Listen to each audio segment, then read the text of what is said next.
Hello, I'm the Wandering Newbie, and it's time for more Record Keeper. Today, we have the FF10 event, A Dream for Spira. Sort of themed around Jet and Tidus, though the actual event progression just seems to be normal game progression.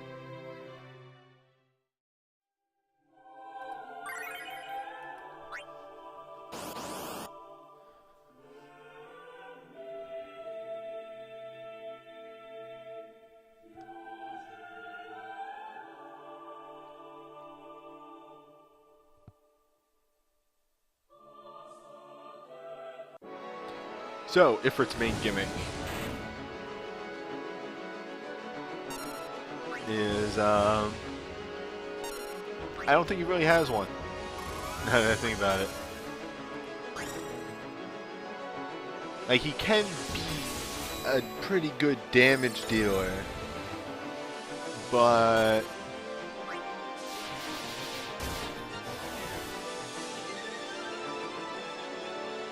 if you debuff him and put up enough defenses, his stuff doesn't do too much damage. Holy shit, I take it back.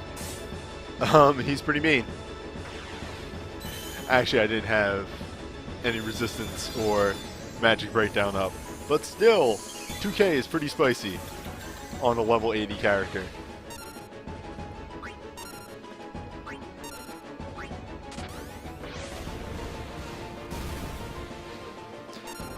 Well done. Well done, Ifrit. You shut me up real good.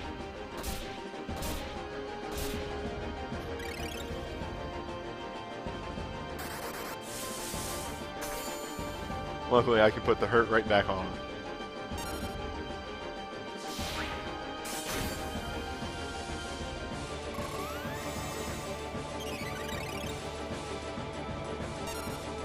Well, as far as like outdated items,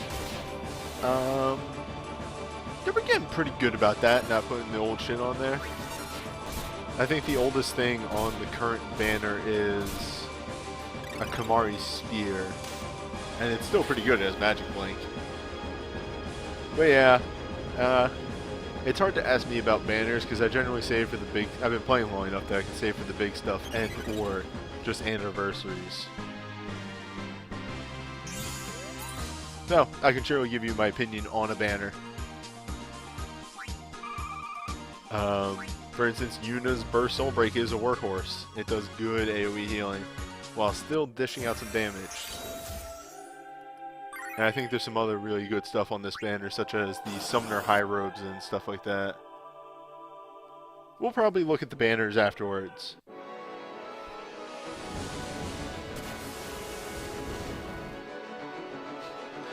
Bahamut's one of the older sprites in the game, and does like to do an entrance by just sort of wiggling on screen.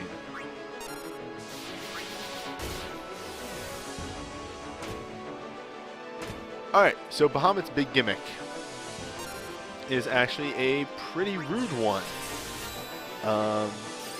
Every time he attacks, or every time he gets a turn, he counts down and does a physical attack. At the end of the countdown, he of course does Mega Flare. That's his gimmick. That's what he does. See? Every time you hit him, he counters. And every fifth counter is a bit ruder.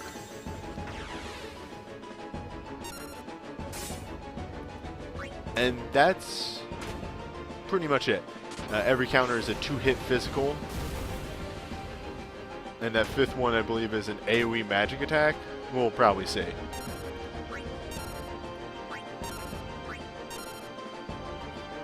I don't think we'll hit Mega Flare, though, if we're lucky.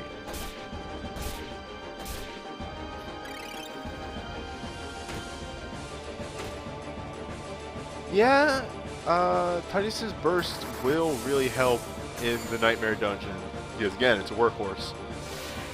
Yeah, there it is. Counter Force Projectile. Ooh, yeah, that one hits actually pretty hard.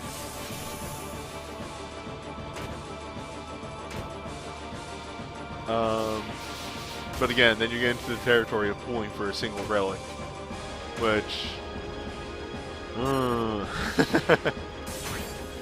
Then you're chasing the dragon. And you never chase the dragon.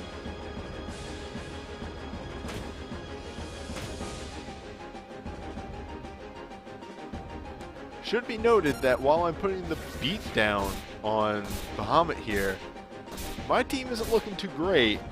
We're pretty messed up. And he's only actually taken 2 or 3 turns. Possibly that you should save bigger moves for him.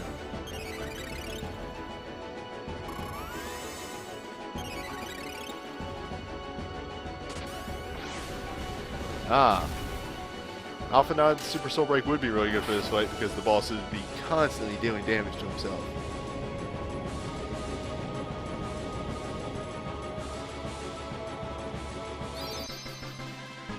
That's really actually the best opinion right there by Silver Wings, is if you don't have the stuff to do a Torment, don't obsess about it. All you're missing out on is a couple of crystals.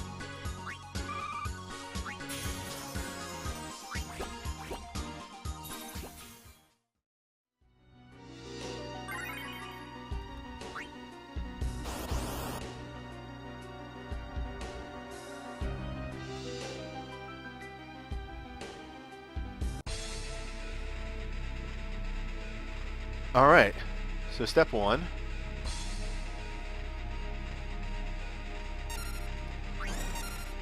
It's not as important to get Shelga up immediately because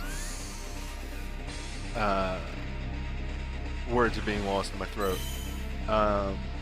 He doesn't actually start doing anything magic based until later in the game. Later in the fight. For now, he starts mostly physical.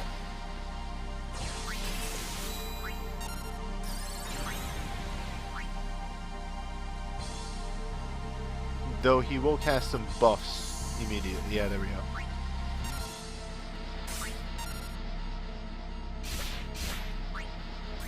We do want to debuff Mordecai as well.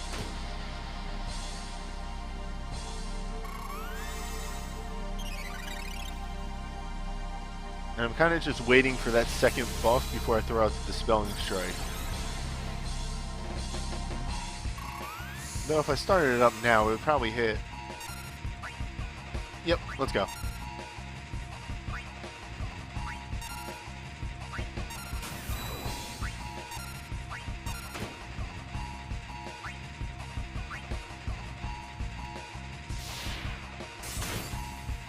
All things said and done, we do want to do some good damage on Mordecai, because when we get to the total annihilation phase, we need to be able to kill him before that goes off.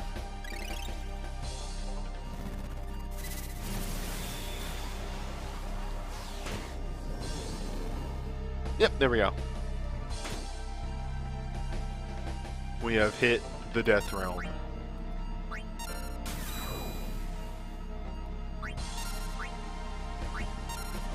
So now Mordecai isn't much of a problem. I should really use some more Gaia Strikes since those hit twice.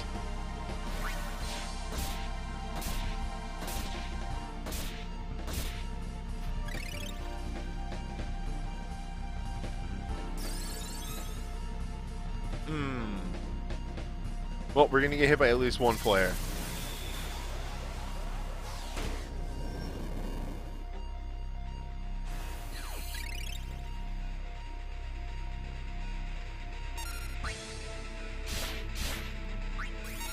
Or maybe we'll just kill him, actually. It's a nice thing about multi-target fights is that reduced damage.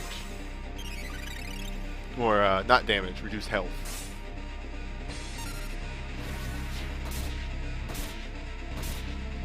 Nice.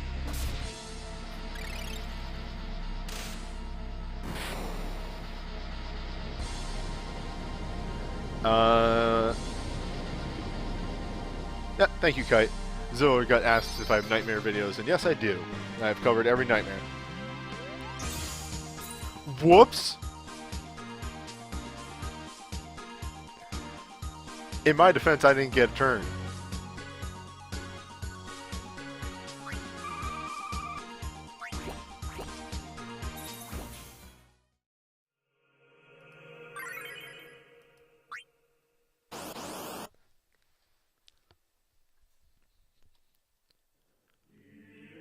Alright, so hopefully new abilities will give us an edge in this fight that we haven't had before when facing her. The big thing that I do want to actually try and avoid are these counters in the first phase.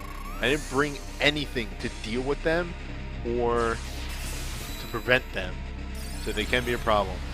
I have read that bringing Affliction Break is not a bad idea for the early phases, but the problem with that is Affliction Break can actually make Hellbiters miss, which then causes problems later in the fight.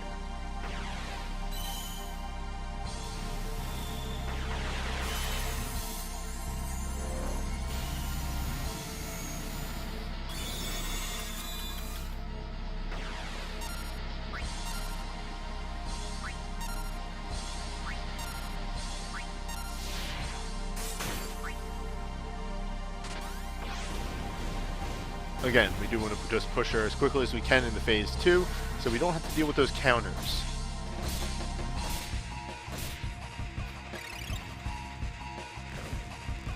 Ooh, that's lucky. That went on not one of my physical attackers.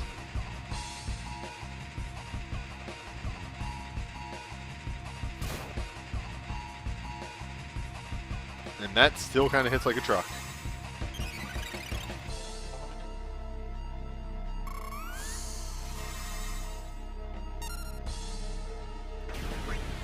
Alright, let's see how, 3 layers of mitigation, and it still does that much damage. Like, I don't know, I feel like it should be doing less after all that.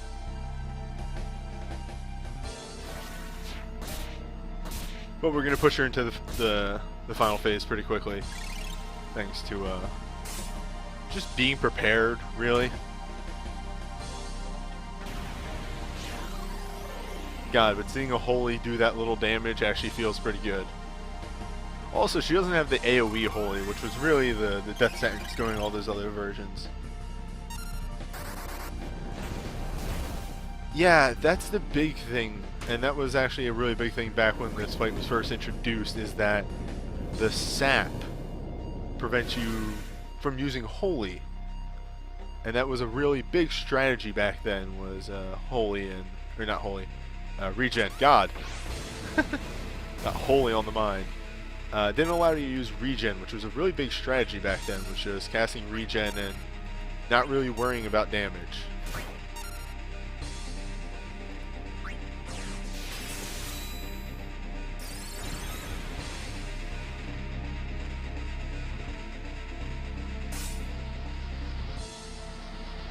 Now, the one move I'm not actually prepared for here, because I haven't really lowered her magic too much, is Mind Blast.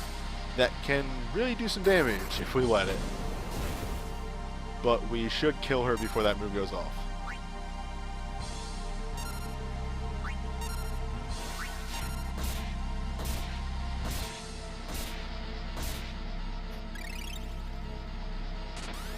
Yeah, there we go. Done. Wait, actually? Not quite yet. She's got a little bit of life left in her. There we go.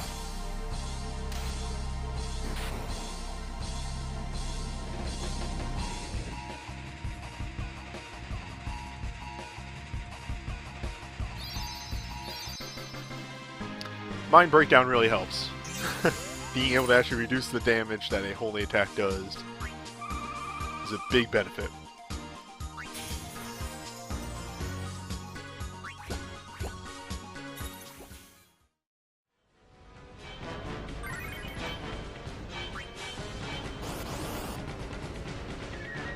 Alright, so we want to start up being very relentless and attempt to DPS these guys down as quickly as possible.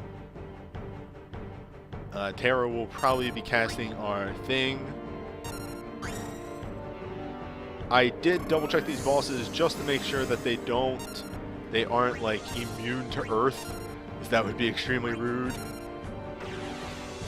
But yeah, let's give this a shot.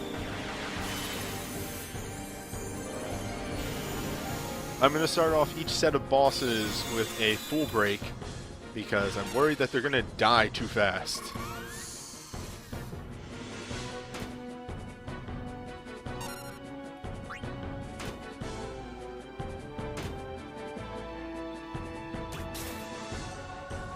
Spines being the deadly move from these guys. Actually, thinking of it right now, it's probably not a bad idea to bring, say, a taunter for this. That wouldn't be too bad, though. Again, I've invested so heavily into mages for this fight that is the route I will be going.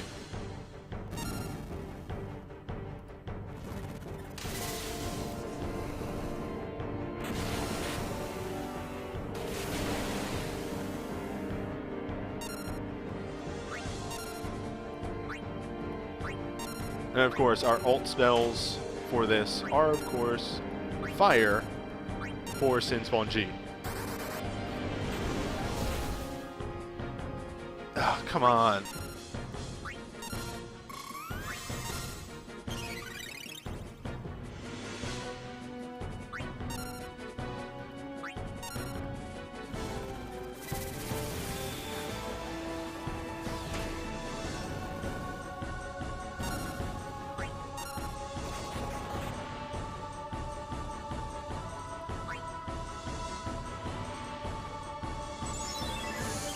Oh man, we're just charging up two moves right here. This guy does not know what is coming his way.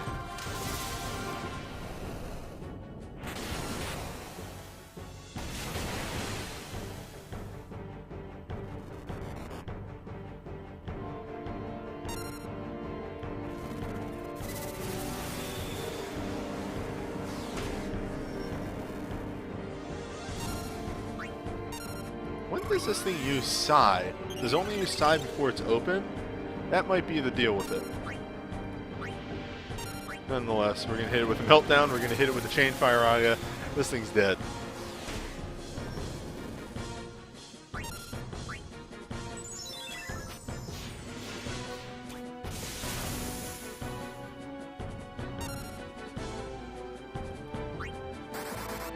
Not really giving these bosses a chance to do any moves.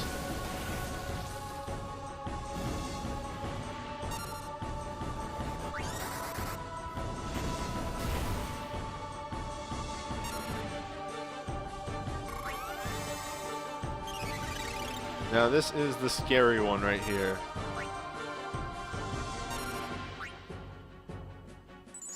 In hindsight, I didn't really leave Terra with too much to use after she runs out of summon, since I cast Vessel of Fate with Yuna.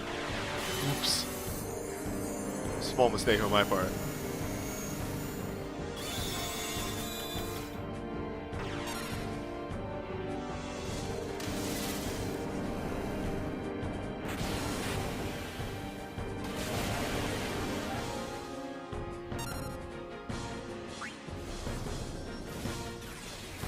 Alright, let's see if this works. Hell yeah. Accessories, they're really good. If you don't have the accessories to that, you need to react with a Medica or something. You need to recover quickly from that Gravajet.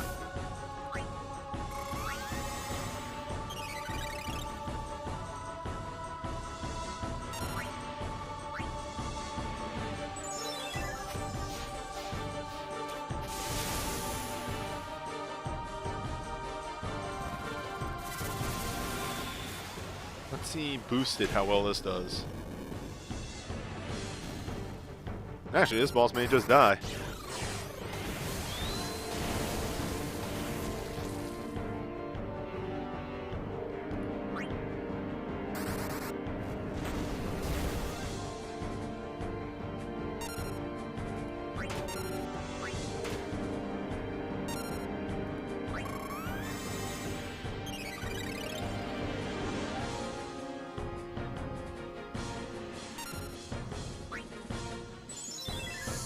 Nice. I wasn't too worried about this ultimate though. It's really a fight of how much AoE do you have. If you have enough AoE, then you can take it down pretty quickly. With not a lot of AoE, you do have to rely more on things like taunts and focusing down the targets in question. For instance, on the... I want to say on the middle boss, you don't have to kill the tentacles. Not 100% sure on that one, though.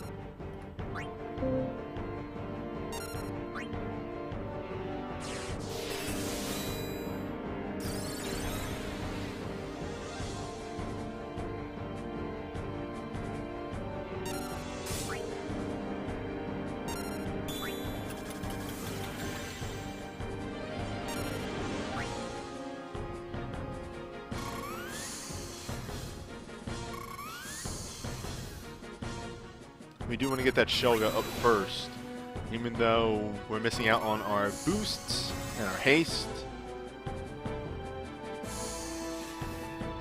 Honestly, I'm more worried about dying.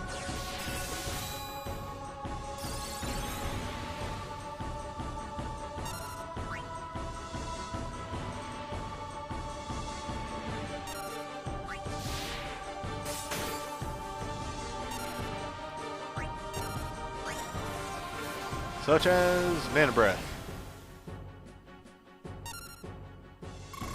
That could have been worse, to put it lightly.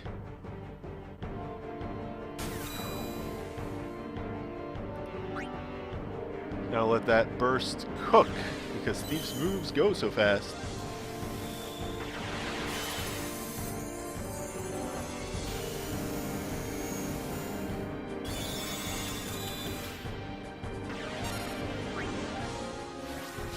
Alright, now we can unload on him.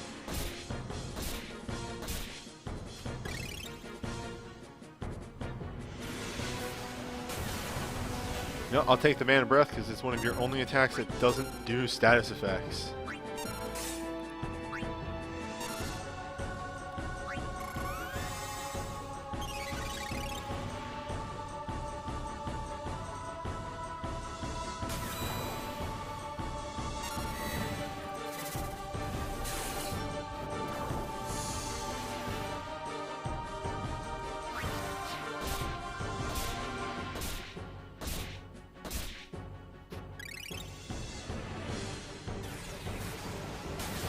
Oh boy, I'm getting a little lucky here with these Mana Breaths.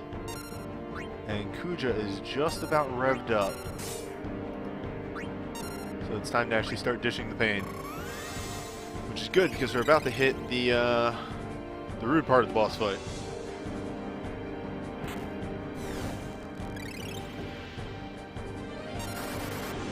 Fortunately, Snow up top doesn't do too much damage.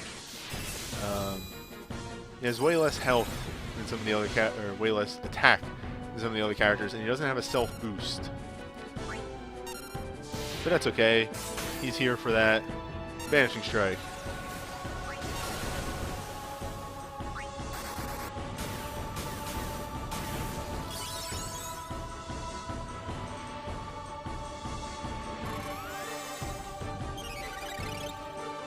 I would have brought Pain if she had Monk. But honestly, I needed a knight that could self-heal. That was the thing I was concerned with.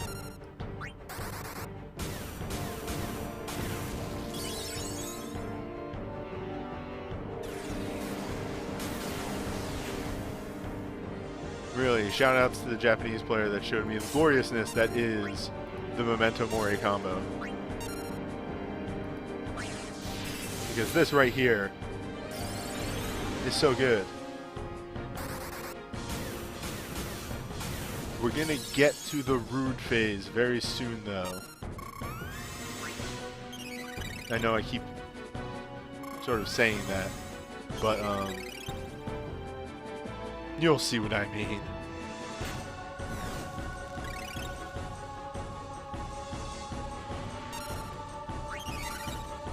Ah, we have arrived.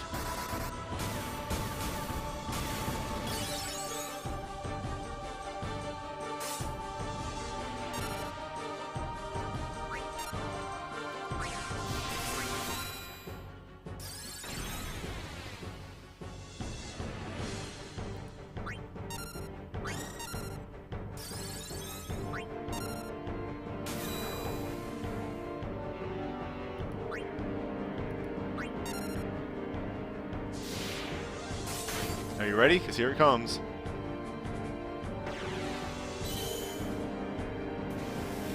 After this vessel of fate.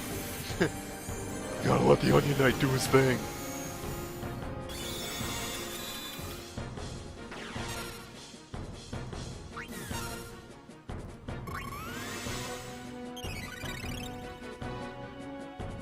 Hoosier, where'd your health go?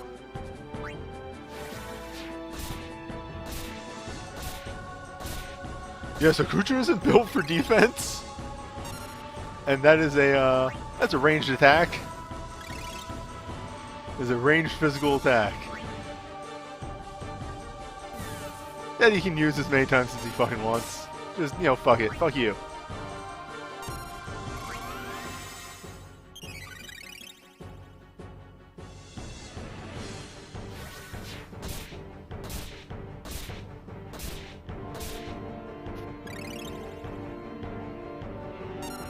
That's why I brought self-healing.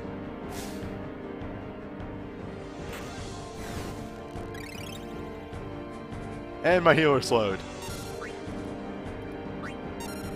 I need to just go for the throat.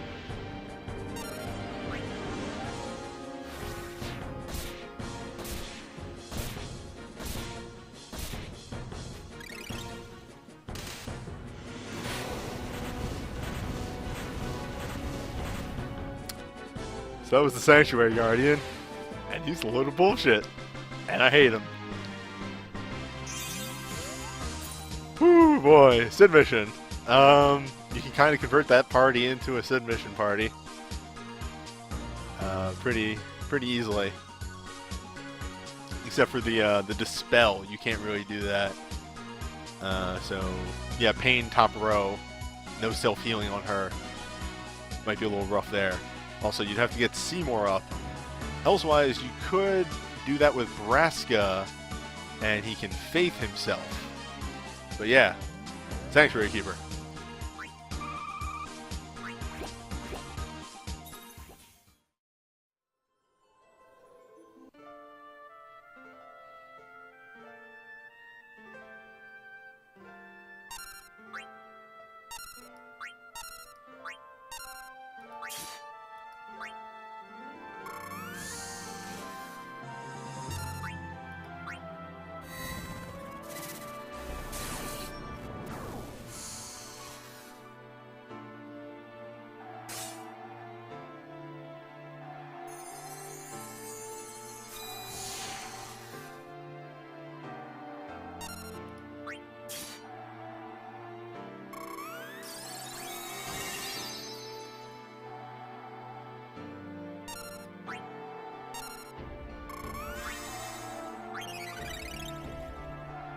The real trick with Beatrix is trying to remember who I buffed and who I didn't.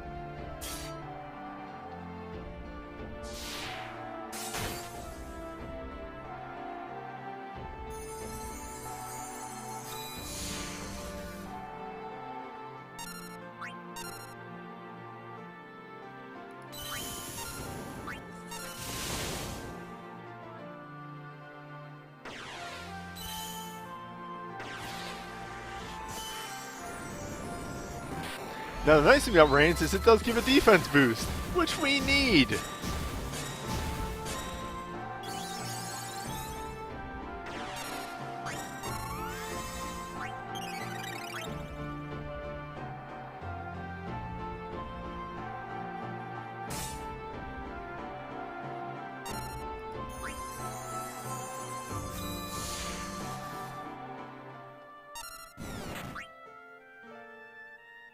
Ah, ranged attacks.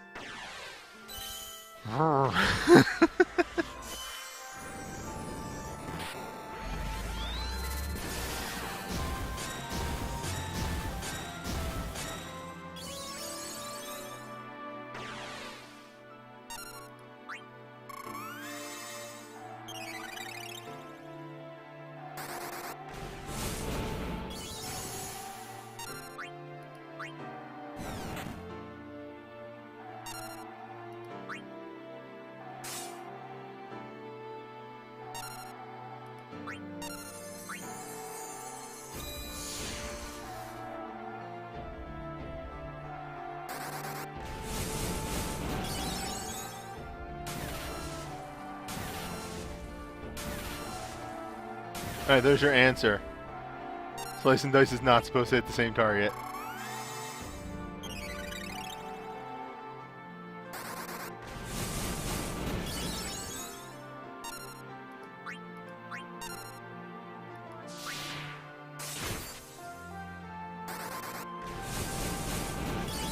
Alright, we are in DPS mode. We're also in, Tidus starts to be really rude.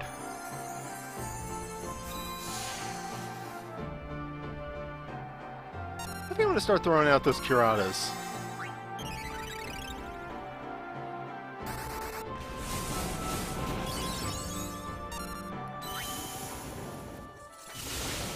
Yeah, that's why.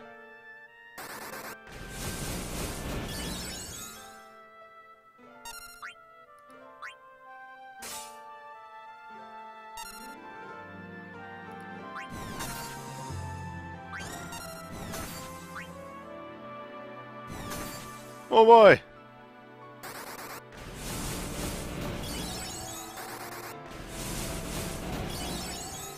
We've gotten to Root Town.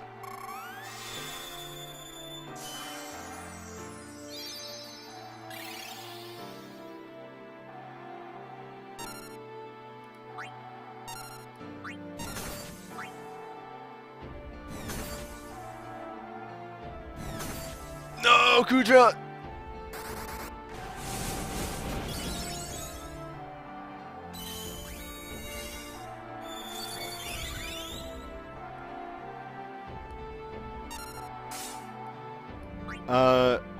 Beatrix was using single target because we already have Protect on everybody. She's using a different move that's not Protect. That just increases defense. That's why Jet Shot was only doing about 2k damage instead of the normal 3k to 4k it's supposed to do.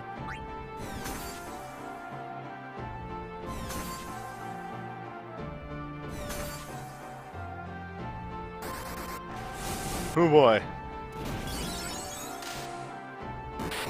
There's a very fast and loose fight that way.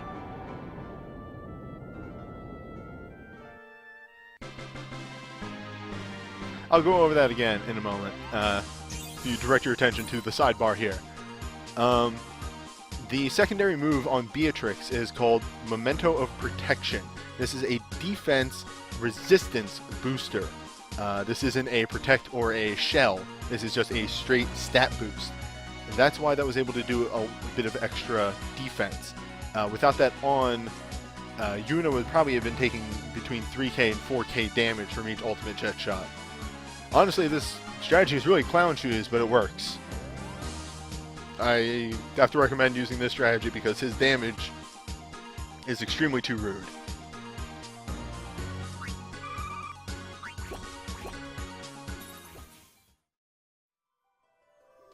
Anywho, that's it for the Final Fantasy X event.